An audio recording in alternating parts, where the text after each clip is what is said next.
Alright, time to vote on my demise as I go for the winter seasonal holiday thing.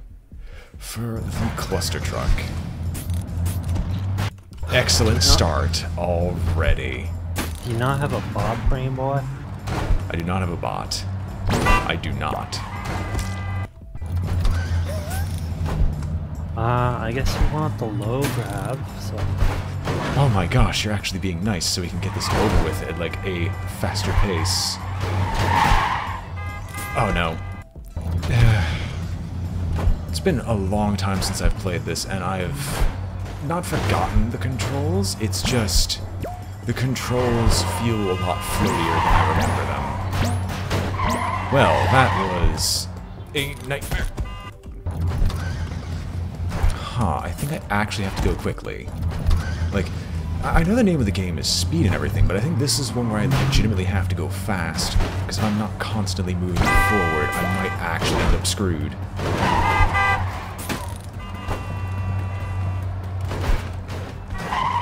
Oh my gosh, how did I live? How did I die? Oh, you said low grav.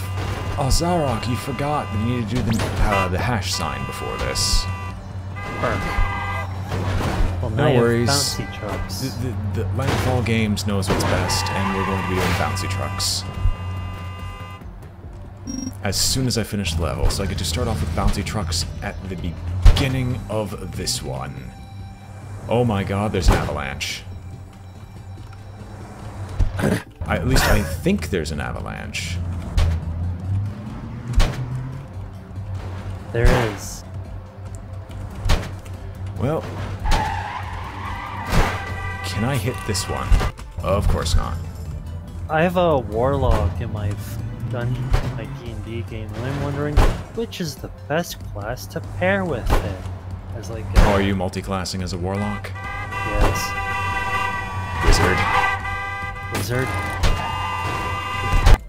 Okay, the reason being is that warlocks don't naturally gain high-level spells, but I don't even think a wizard at level 10 gets access to high enough level spells where it would override the warlock's natural breaks. However, I would actually say that I would be telling you the wrong thing there, because a warlock gets its packed features, and it gets other packed features at 15 as well.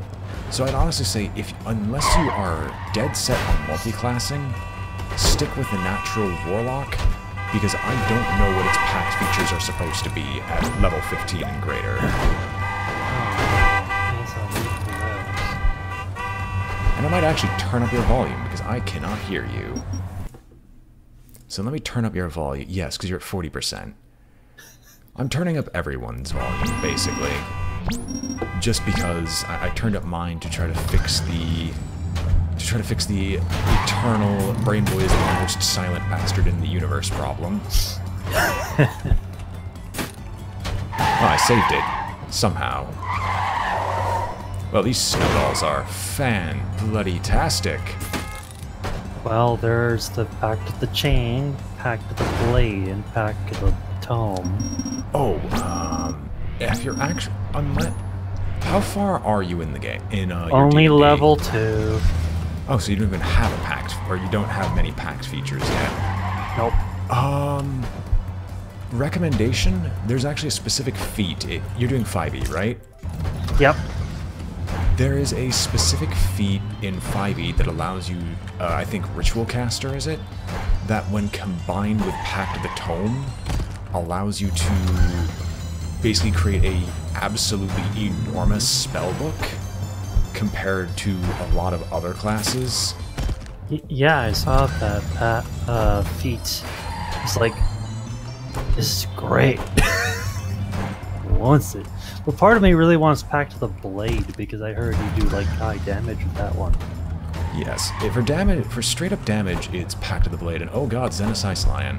I also realized I forgot to change the game from, oh god, inverted. I forgot to change the game from XCOM, which, by the way, the only reason we aren't doing XCOM right now is that it actually is legitimately just refusing to start up. So, don't mind me as I'm just doing the holiday cluster truck for right now, and then I'm probably going to move on to some dungeon runs in Hearthstone, because I'm having a lot of fun with those. Yeah, they're fun. Oh, and Xenos, you died. Okay, everyone was dying in that. In the 3 bloody times I had to go through that entire section. Everyone died. Everyone died. Yeah. What would you... Inverted is so weird. What heathen would ever actually want to play on this? I don't know. Well, I have Archfey. I have Archfey as my, Patron? patron, yes. So at 6th level I get... Just Misty Step everywhere. Misty Step everywhere. I mean, you can't, but it's funny. Alright, inverted should disappear at this jump. Okay, there we go. I'm able to actually play a normal game. Why are you guys so obsessed with inverted? Well, I'm a half-elf, so I already have advantage to being charmed. And when I gain immunity to being charmed for beguiling defenses, it's like... Really? This is broken. Fair enough. So basically... Depends actually. Depending on what your Games Master allows, there's actually an experimental prestige class that Wizards of the Coast released. Because I think Wizards of the Coast did this edition of D&D 5e, I think.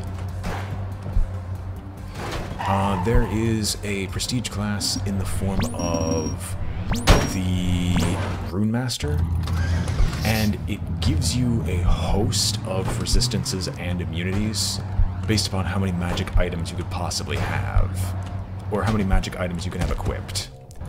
As such, it might interest you to give the Rune Master a shot. Also, I wasn't aware that Christmas is so filled with lasers. It's like, why is there lasers? I guess we're going to the North Star, or... And you keep getting killed by the laser. I know, it's... I need to jump well beforehand, but I'm currently establishing the timing. So you're going to go to that side. I'm going to jump to here so I don't die from the laser beam. You're going to and then it'll be the laser trucks. Yes, no, with laser trucks, this is going to be... Impossible. No, actually. The actual difficult thing about this is the fact that I have problems staying on the trucks, and it... Okay, that one, I should have seen my death coming a mile away. I hope you all enjoy the rave, as I can see that this already is going to aggravate my eyes.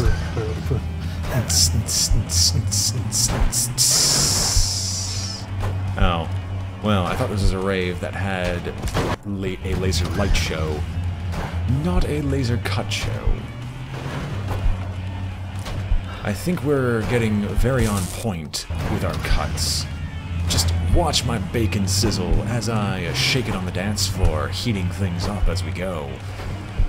The first So what's that prestige class? Rune Master. Is that from Xanathar's Guide to Everything? I don't know if the prestige class is actually in Xanathars, or if there is a single one, because they basically were experimenting with it when they released it. It's in an Unearthed Arcana. That's right, it was in one of the Unearthed Arcanas. Oh. Well, I don't have a book, so... Unearthed Arcana is actually not a book. They're purely online affairs. Oh, okay. So you should be able to find it just by Google searching Rune Master 5e, but I'm not 100% certain. So it's like an additional class? Yes, it works like a multi-class, but it only takes up 5 levels instead of 10 if you do the full half and half, but it gives special abilities. but also has requirements for actually getting into the prestige class in the first place. What is it? What are prestige classes? I don't know. Prestige classes used to be a concept in D&D 4e, where it's kind of like a class that you already have, but a more specialized version of that class, or some like unique modifier on it. Oh. In this case, the Rune Master is an advanced form of spellcasters, where you can utilize basically calligraphy to kill your enemies. Okay, so basically I could just draw a rune, and then at higher levels I just set up rooms as some kind of trap and just... It works more like it works a little bit more like the Avatar of the Four Elements with how they had set it up. I know that sounds a little bit strange, but what it is you have a bunch of, quote, runic items that represent your mastery over it. You can only equip 2 of the 4 at any given time. Whatever one you have equipped gives you a resistance. It gives you a resistance, some form of damage penetration of some kind, an immunity in most cases. In most cases, I personally do not remember every single thing it gives you because the character I played that with, I have on my cell phone and I haven't played it in forever. And wow, that was a really fast holiday level. Jesus, well, we get to move on to the dungeon runs.